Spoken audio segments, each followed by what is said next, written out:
हमारा पहला प्रश्न है वह है छत्तीसगढ़ में टोनही प्रताड़ना निवारण अधिनियम 2005 के कुल कितनी धाराएं हैं। ए 15, सी 18, बी 16, डी 19। इसका जो सही आंसर है वो है हमारा ऑप्शन बी 16। अब है हमारा अगला प्रश्न, किशोर न्याय बोर्ड का गठन कौन करता है। ए राज्य सरकार, सी न्यायालय, बी केंद्र सरकार, डी सभी। इसका जो सही आंसर है वो है हमारा ऑप्शन ए राज्य सरकार। अभिव्यक्त बालक से अभिप्रेरित है। ए जिसे माता पिता ने त्याग दिया हो, बी जिसे माता पिता या संरक्षण समिति को त्याग दिया हो, सी उपयुक्त ए और बी दोनों, डी उपयुक्त ए और बी कोई नहीं। इसका सही आंसर है ऑप्शन सी उपयुक्त ए और बी दोनों। अब है हमारा अगला प्रश्न, टोनही प्रताड़ना निवारण अधिनियम छत्तीसगढ़ में कब लागू किया गया। ए 26 जनवरी 2005, बी 15 अगस्त 2005, सी 30 सितंबर 2005, डी 2 अक्टूबर 2005। इसका जो सही आंसर है वो है हमारा ऑप्शन सी 30 सितंबर 2005। अब है अगला प्रश्न, बाल विवाह प्रतिषेध अधिनियम 2006 के द्वारा निरासित किया गया है। ए बाल विवाह अवरोध अधिनियम 1929, बी बाल विवाह अवरोध अधिनियम 1940, सी बाल विवाह अवरोध अधिनियम 1955, डी बाल विवाह अवरोध अधिनियम 2000। इसका जो सही आंसर है वो है हमारा ऑप्शन ए बाल विवाह अवरोध अधिनियम 1929। अब है अगला प्रश्न, भारत में पहला किशोर न्यायालय बोर्ड कहाँ स्थापित किया गया। ए मद्रास में 1937 में, सी आंध्र प्रदेश में 1937 में, बी बिहार में 1937 में, डी मुंबई 1937 में। इसका जो सही आंसर है वो है हमारा ऑप्शन डी मुंबई 1937 में भारत का पहला किशोर न्यायालय बोर्ड स्थापित किया गया। अब देख लेते हैं अगला प्रश्न,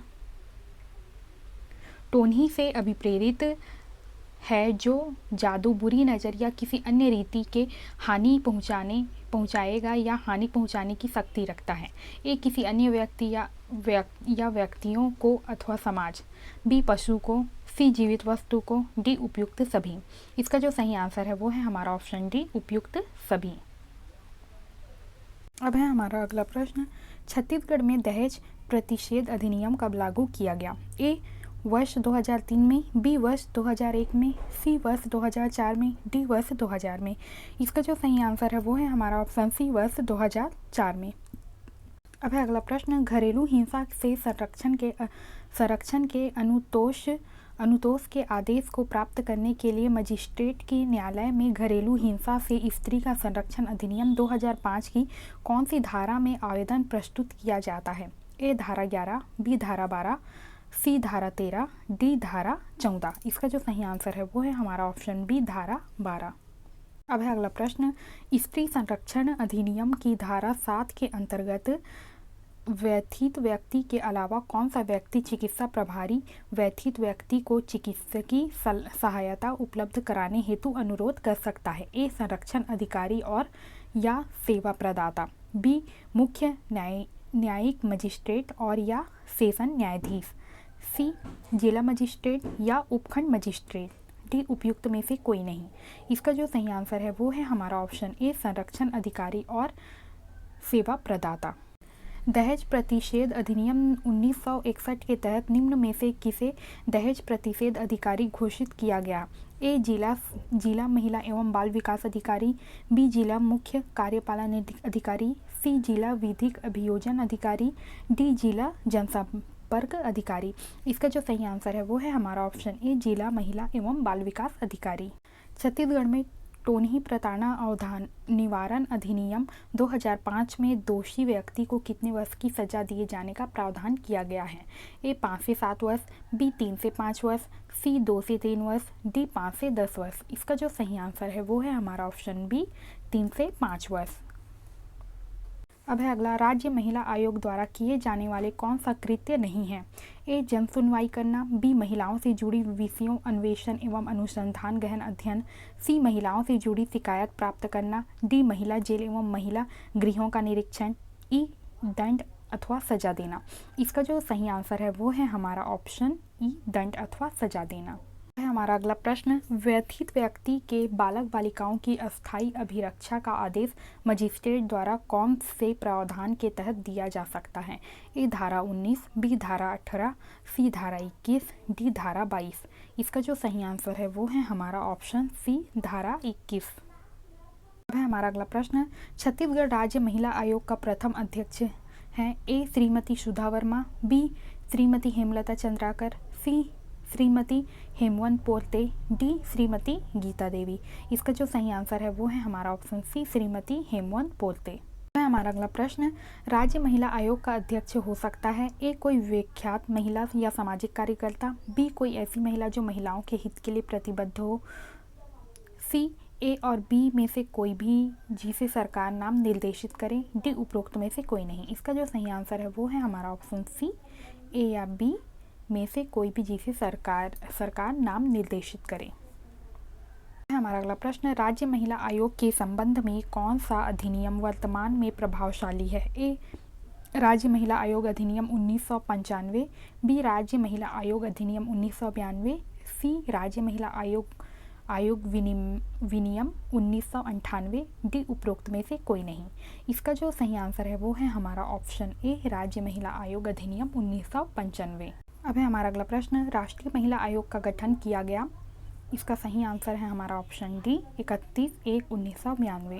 अब है हमारा अगला प्रश्न, बाल अधिकार संरक्षण आयोग अधिनियम 2005 लागू करने का उद्देश्य है ए. बच्चों के सर्वांगीण विकास के लिए अधिकार संबंधी समय का अनुपालन करने, बी. विद्यमान विधि नीति एवं पद्धति का विश्लेषण, सी. बच्चों को प्रभावित करने वाली नीति या प्रथा के किसी पहलू के संबंध में जांच करने, डी. बच्चों की सुरक्षा के संबंध में सरकार को रिपोर्ट देने, ई. उपयुक्त में सभी। इसका जो सही आंसर है वो है हमारा ऑप्शन ई, उपयुक्त सभी। अब है हमारा अगला प्रश्न, गर्भ का चिकित्सकीय समापन अधिनियम 1971 के अनुसार गर्भ समापन कराना कानूनन अपराध है। डॉक्टर की सलाह से निम्नलिखित परिस्थितियों में गर्भ समापन विधि विरुद्ध नहीं होगा।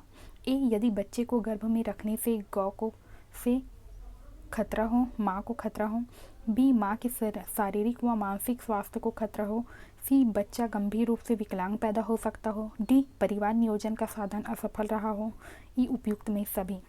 इसका जो सही आंसर है वो है हमारा ऑप्शन ई, उपयुक्त सभी।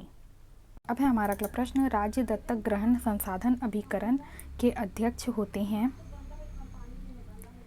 ऑप्शन डी, सचिव, महिला एवं बाल विकास विभाग। अब है हमारा अगला प्रश्न, कामकाजी महिलाओं हेतु हॉस्टल कार्यक्रम का नाम बदलकर क्या रखा गया है? ए. नारी निकेतन, बी. महिला आवास, सी. सखी निवास, डी. शक्ति सदन। इसका जो सही आंसर है वो है हमारा ऑप्शन सी, सखी निवास। अब है हमारा अगला प्रश्न, शक्ति सदन को संचालित छत्तीसगढ़ के किन जिलों में किया जा रहा है? पहला बिलासपुर, दूसरा रायपुर, पांचवा कोरिया, तीसरा दुर्ग, चौथा कोरबा, छठवा बस्तर, सातवां सरगुजा। इसका जो सही आंसर है वो है हमारा ऑप्शन सी। अब है हमारा अगला प्रश्न, महिला एवं बाल विकास विभाग में स्वैच्छिक संगठनों के लिए प्रचलित अनुदान नियम को किस नाम से जाना जाता है? ए. महिला एवं बाल कल्याण के क्षेत्र में कार्यरत स्वैच्छिक संगठनों के लिए अनुदान नियम 2005, बी. अनुदान नियम 2006, सी. अनुदान नियम 2004, डी. उपरोक्त में से कोई नहीं। इसका जो सही आंसर है वो है हमारा ऑप्शन ए। हमारा अगला प्रश्न, घरेलू हिंसा से महिलाओं का संरक्षण अधिनियम 2005 के तहत प्रावधान है। ए. प्रत्यर्थी द्वारा संरक्षण आदेश अंतरिम संरक्षण आदेश भंग किए जाने पर 1 वर्ष का कारावास तथा 20,000 रुपये जुर्माना या दोनों हो सकता है। बी. इस अधिनियम के तहत अपराध संज्ञेय और गैर जमानती होगा। सी. संरक्षण अधिकारी कर्तव्य निर्वहन में लापरवाही करता है या विफल रहता है या इनकार करता है तो 1 वर्ष तक कारावास या 20,000 रुपये तक का जुर्माना अथवा दोनों के साथ दंडनीय होगा। डी. इस अधिनियम के तहत दी गई सजा तत्मय प्रवृत्ति किसी अन्य विधि के उपबंधों के अतिरिक्त होंगे, ई. उपरोक्त सभी। इसका जो सही आंसर है वो है हमारा ऑप्शन ई उपरोक्त सभी। अब है हमारा अगला प्रश्न, घरेलू हिंसा अधिनियम 2005 के संबंध में सही तथ्य है। ए, इस अधिनियम के तहत संरक्षण अधिकारी नियुक्त करने का प्रावधान। बी, पीड़ित को आश्रय गृह उपलब्ध कराने का प्रावधान। सी, सेवा प्रदाता पंजीकृत संस्था होगी। डी, चिकित्सा सुविधा प्रदान करने का प्रावधान। ई, आर्थिक असंतोष प्रदान नहीं कर सकता। एफ, उपरोक्त सभी। तो इसका जो सही आंसर है वो है हमारा ऑप्शन एफ, उपरोक्त सभी। अब है हमारा अगला प्रश्न, साधारण अर्थों में घरेलू हिंसा है। ए, शारीरिक दुरुपयोग। बी, मौखिक एवं भावनात्मक दुरुपयोग। सी, लैंगिक दुरुपयोग। डी, आर्थिक दुरुपयोग। ई, उपरोक्त सभी। इसका जो सही आंसर है वो है हमारा ऑप्शन ई, उपरोक्त सभी। अब है हमारा अगला प्रश्न, घरेलू हिंसा अधिनियम के अंतर्गत अपीलार्थी, व्यथित, आवेदक, पीड़ित, पीड़िता हो सकता है। ए, पत्नी। बी, स्त्री जो विवाह की प्रवृत्ति में रिश्तेदार हो। सी, घरेलू रिश्तेदार जो साथ रहते हों या साथ में रह चुके हों। डी, उपरोक्त में से कोई भी। इसका जो सही आंसर है वो है हमारा ऑप्शन डी, उपरोक्त में से कोई भी।